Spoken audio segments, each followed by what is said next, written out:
इन्ना लिल्लाहि व इन्ना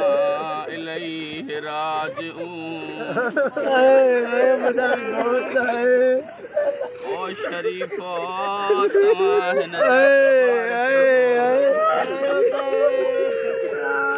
भले तरीके सा कफन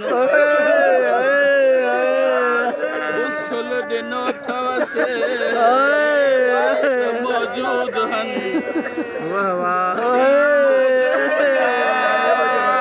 हल्लो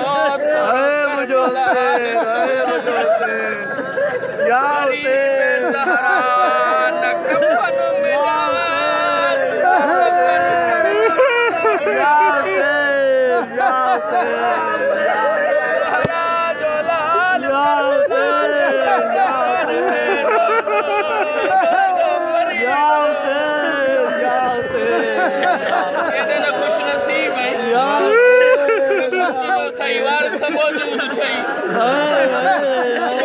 हुसैन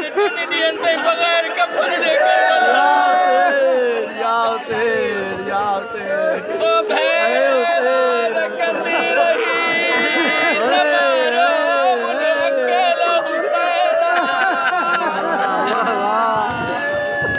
हुसैन जी कुर्बानी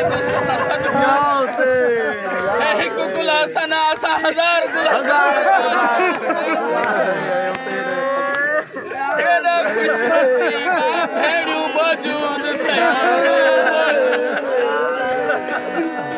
मगर करबला में ज़हरा जो आवाज नहीं करे हुसैन अम्मा ज़हरा तो संगदा जवान कोहराए छजई असा गुलासन सदको कयो असा घोट कासिमता सदको कयो जेरी मल कासिम के इजाजत न पियो दे कासिम तू त मुझे भाजी निशानी हम तो के की इजाजत घोट कासिम अम्मा वटायो अम्मा मुखे चाचो इजाजत न मां जन्नतुल बकीर मोकरत सारी केड़ी गलती है जो कुर्बानी कबूल न छूटा